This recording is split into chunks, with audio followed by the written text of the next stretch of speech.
kita. Ay, grabe naman po ito. Eh, hindi naman po namin kailangan ng mamahaling damit para sa birthday party niyo eh. Oo nga po, Sir Ramir. Maimbitahan niyo lang po kami sa party niyo. Masayang-masaya na po kami. Ay, te. Hayaan niyo na kung ano yung gusto ni Sir Ramir. Ayaw niyo ba doon? Irarampan natin yung mga bongga at mamahaling damit na bihira kaya yan. Excuse me, kayo po yung couturier? Couturier? Nga pala, paalala ko lang, misis ko, mahal ko yan. Mahal ko yan, oo. Ako naman sa akin, pag pinagawan mo ko, yung kahit magmukhang Dintong Dantes lang. Tay! Ay, sus! Kahit gaano kagaling ang mananahe, hindi ka magbumukhang Dingdong Dantes. Ay, basta Daphne gawin mo lahat ng gusto nila ha. Daphne. Tay, baka naman po masyado nang magastos to ha. Eh, di ba sabi niyo nga po ayaw niyo ng engranding birthday party? Alam mo anak, I realized napaka-special ng araw na to.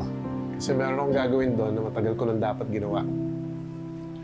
Kung yan po yung kasasaya niyo, hindi na po kami tututol. Sir Ramir, tanggapin niyo rin po yung pasasalamat ko sa pagbibigay importansya sa pamilya ko. Alam niyo, Ses, pamilya kayo ni Lilet.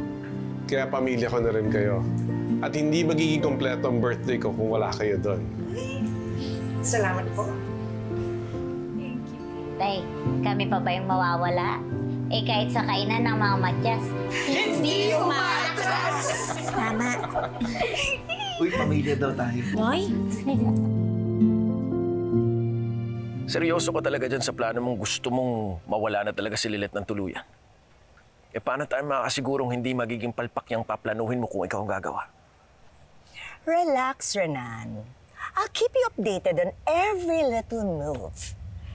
Oh, which reminds me, sinave ko na nga pala yung pangalan mo sa phone ko, look, oh. Miss Wave. Alon yung pangalan mo, di ba? It has a certain flair to it. Nice, di ba? Ginawa mo pa talaga akong drag. Anong susunod niyan? Magre-rekomenda ka ng kulay ng lipstick sa akin? Ayoko naman na meron pang magsuspecha sa atin. Di ba? Look, Patricia, naiinis din ako sa pangingialam ni Lilet sa aming dalawa ni Era. But this whole thing, I don't know, just seems so impulsive. Bilang abogado, syempre gusto ko na planado ng maayos lahat. Yung talagang walang sabit. Wala ka bang tiwala sa akin, Renan? Think about it. Remember when Mary did? Hindi nakarating yung henchman ko. So, I did everything solo. Pumalpak ba ako? Nope. If we want things to go our way, we really need to get rid of Lilet. Isipin mo na lang that life is going to be smoother once that pest is gone.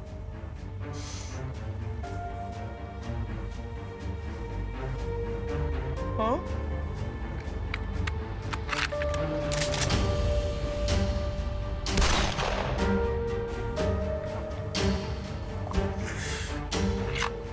You know what? This gun is defective.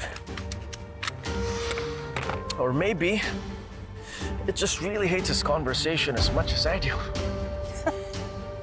Excuses, excuses.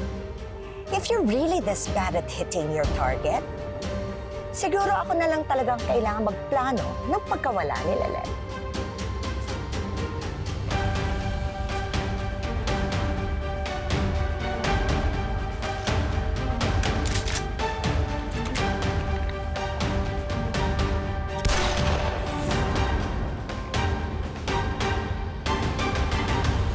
Nakausap ko nga pala yung couturier. Nagpagawa ka raw ng mga damit kina Lilet, pati sa Matias family? Dad, really, that's amazing. Patricia, I hope this is okay with you. Of course I am. Tsaka sabi mo nga sa akin, ipapakilala mo na sa buong mundo si Lilet, so dapat talaga maayos silang nakadamit doon. Thank you, Patricia. in spite of all the arguments we had over this, I'm so glad you're supporting me with this. Itong plano ko para sa mga Matias at kay Lynette. You know, this is all I ever wanted. For everyone to be happy. Basta ako nang bahala mag-supervise ng lahat. From the food to the wine tasting, all you have to do is umattend.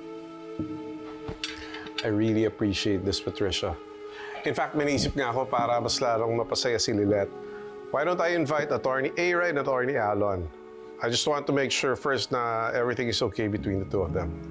Ay, game ako dyan, Dad. I'll be the one to personally invite Attorney Ira and Attorney Alon. I got you! Thank you, Trixie. You know what, guys? This is going to be my best birthday party ever. Yan ang akala mo, Ramir. Sisiguruhin ko na ito na pinakamalungkot na birthday mo. Because guess what? Your little precious daughter is about to disappear for good. I really hope both of you can come to the party. It will really mean a lot to Dad. Asahan ko kayo, ah? Thank you.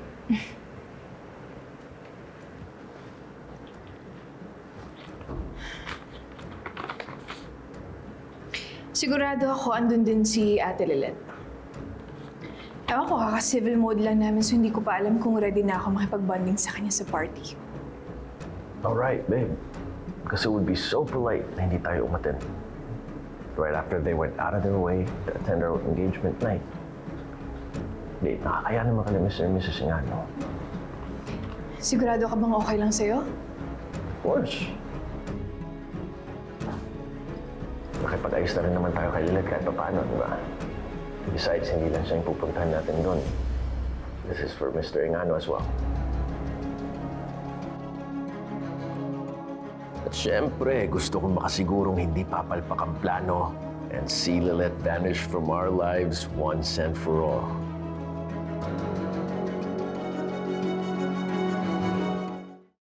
Wala ka na namang magawa, no? Kaya niyaya mo akong mag-coffee. Well, my channel's been doing pretty well. Kaya naman naisipan ko na ilibre ulit kita. Wala namang masama doon, di ba? Attorney?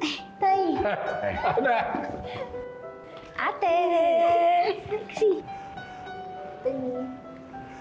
Anak, gusto ko sana namin imbitahin dun sa food and wine tasting for my birthday celebration. Attorney, if you're not doing anything, maybe you'd like to join us? Sige po. Tay, kailangan pa po ba ako doon? Ate Lynette, oo naman. Gusto lang din masigurado ni Dad na magustuhan mo yung food. Kaya, tara na, let's go!